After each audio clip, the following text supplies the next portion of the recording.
Você sabe que em muitas regiões do Brasil existe uma dificuldade enorme de encontrar mão de obra qualificada. Daí sobra a responsabilidade do empresário capacitá-lo.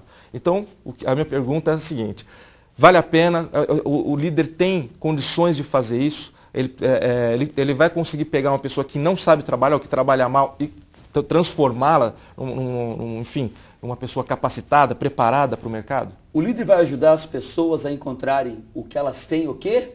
De melhor. O chefe desperta nas pessoas o que elas têm de pior. Porque o chefe humilha, o chefe fala, faça isso, o cara fala, por quê? Ele fala assim, porque eu estou mandando. E a isso ele começa o quê? A despertar aquele lado, né, da raiva, do rancor, da mágoa. Já o líder não, ele desperta o que tem de melhor. E o mais interessante, Luciano, quanto que custa hoje para os empresários que estão nos ouvindo abrir uma filial? Depende do negócio, 10, 200, 500, 1 milhão, 2 milhões de reais. Agora, quanto que custa fazer uma filial, vender por 2, com qualidade o quê? De pessoas. O investimento mais barato hoje que qualquer empresário pode fazer é investir o quê? Em pessoas. Então, olha o que eu estou falando. Quer ter resultado? Você tem que aprender a fazer 3 coisas. Treinamento, treinamento, treinamento. Uma pessoa produz por 3, quando ela é o quê? Treinada. 10 pessoas não produzem por 1, quando elas são o quê? Destreinadas. Ou pior, né? Quando é um bando, cada um puxando para um lado, cada um por si, Deus por todos. Só que nós temos ainda aquela visão do passado, onde o prédio é o meu patrimônio. Pessoas são as minhas despesas. Não, quebra-se isso. Pessoas são o meu patrimônio. E o prédio só está lá para fazer com que as pessoas o quê? Produzam, porque sem pessoas, prédio são despesas. Aquele prédio pode estar ali hoje, pode não estar amanhã, não significa que a empresa não vai ser. Hoje tem empresas que são virtuais, que nem existem num prédio. Agora o que você está colocando realmente é verdade.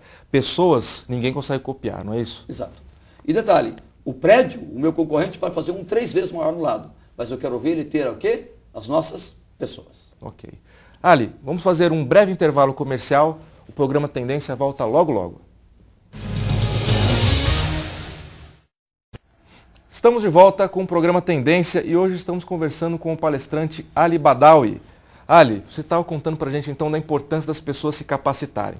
Mas como que é isso? Como que as pessoas devem se responsabilizar? De que forma elas se responsabilizam pelo seu próprio sucesso? A palavra de ordem é: todo mundo pode nos ajudar. Meu pai pode me ajudar, minha esposa, meus amigos, meu chefe, certo? Todo mundo. Mas uma coisa que nós temos que entender sempre: o fazer é meu. O mundo inteiro pode te ajudar, mas se você não fizer, nada vai acontecer. Então a palavra de ordem é: vai atrás. Atrás de uma faculdade, atrás de uma especialização, mas acima de tudo, tá? Isso é o mais importante. A melhor ferramenta de treinamento chama-se leitura de livros. Se você hoje começar a ler um livro por mês, em 5 anos, você mudou a tua realidade. Eu vou falar de volta para não ter problema. Se você ler um livro todos os meses, em 5 anos, você muda a tua realidade. Por quê? Porque os livros ampliam a nossa visão do mundo. Os livros mudam a nossa maneira de pensar a longo prazo. E depois que uma mente se expandiu, ela nunca mais volta o quê? Ao estado natural. Leitura de livros. O que nós precisamos no Brasil é um país de leitores. Olha, eu vou até reforçar esse comentário, porque eu acho que não só livros, mas revistas especializadas, artigos, jornal, saber o que está acontecendo, tendência de mercado. Tem muita gente que não se prepara, e no agronegócio a gente vê muito disso, que não está preocupado com o que acontece do outro lado da porteira, né?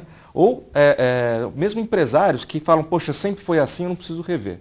Agora, quando a gente está falando da empresa, que é o fulano, né? Fulano Limitado, ou Fulano SA, que é a própria pessoa, ela tem que pensar na sua própria carreira. E muitos acabam delegando esse futuro na mão de outras pessoas. Às vezes um chefe, às vezes o destino, às vezes culpam o mercado, às vezes é o presidente da República, o governo. Né? Como que você pode orientar essas pessoas, Ali? É entender o seguinte: toda vez que eu pensar que o problema está lá fora, pronto, encontrei o problema. É pensar que ele está onde? Lá fora. Nós temos que assumir a responsabilidade. Olha só, o time venceu, de quem é o mérito? Do time. Sim. O time perdeu, quem é responsável? O técnico. Assuma para você ser o técnico do seu time. A responsabilidade pela sua vida é sua. Se a tua vida está boa, parabéns. Se a tua vida está ruim, está na hora do quê? De mudar. E nós não podemos passar a vida inteira esperando que alguém venha fazer alguma coisa por nós. Quando a gente nasceu, Luciano, todos nós, quando nascemos condenados a 2 coisas. E olha isso aqui, palavra pesada: condenados. Primeiro, nascemos condenados à morte. A hora que a gente nasceu, o médico olhou, a médica, a parteira, falou, vai morrer. Não sei se morre hoje, daqui 100 anos, mas que morre, morre. Ninguém sai vivo dessa. Essa é a parte boa. Nascemos condenados à morte. Mas agora vem a parte complicada. Todos nós nascemos condenados a vivermos com nós mesmos para o resto da nossa vida. Quem é a única pessoa que você tem certeza absoluta que vai estar com você no teu último suspiro? Quem? Você. Ou seja, já que eu vou ter que andar comigo mesmo, para cima e para baixo, para o resto da minha vida, será que eu tenho que fazer alguma coisa por essa pessoa? Detalhe, se eu não fizer, acredite, ninguém vai fazer. E a responsabilidade é minha. E para isso é importante até o autoconhecimento ou saber controlar suas emoções. A tal da inteligência emocional, não é isso? O que hoje é um fator determinante hoje para que as pessoas possam ter sucesso. Não só o sucesso financeiro, o sucesso emocional, conjugal, familiar e, acima de tudo, o espiritual. Relação com outras pessoas também é importante, né? O que você diria em termos de inteligência emocional? Como que as pessoas podem se relacionar? Que dicas você pode oferecer? Eu preciso aprender a me entender melhor. Por quê? Quando eu me entendo, agora eu sei como é que eu funciono. E quando também como é que eu funciono emocionalmente, eu começo a entender melhor o quê? O Luciano. Eu sei que as pessoas têm raiva, eu sei que as pessoas têm frustração, eu sei que as pessoas têm sonhos, desejos, amor. Todo mundo quer ser feliz. Só que as pessoas buscam caminhos o quê? Diferentes. Ou a pessoa quer buscar o amor, ou ela quer o quê? Fugir da dor. Entendendo isto, a palavra para isso, Luciano, é compaixão. O que é compaixão? Empatia é quando eu me coloco no lugar do Luciano. Compaixão é quando eu entendo os sentimentos do Luciano. Não quer dizer que eu concordo com o Luciano, mas agora eu entendo como ele se sente. E entendendo como o outro se sente, é muito mais fácil o quê? Se relacionar. Para quem está nos ouvindo agora, para quem é casado, você já imaginou se você fosse casado ou casada com você mesmo? Como é que seria essa relação? Ali ia dar morte lá em casa. Ou seja, por que eu quero para o outro aquilo que eu não quero para quem? Para mim mesmo. A palavra é, está na hora de mudar. Nos seus trabalhos você menciona a questão da franqueza, né? E compara isso com um diamante. Como é que é essa história? A ideia é o seguinte, nós colocamos a expressão assertividade, e o que é ser assertivo? É uma forma comportamental de comunicação. Eu posso chegar aqui e falar para o Luciano tudo que o Luciano faz de errado, e o Luciano fala, puxa, olha, obrigado, precisava ouvir isso. Ou eu posso elogiar o Luciano e o Luciano se sentiu o que ofendido. Então não foi o que eu disse, foi o que?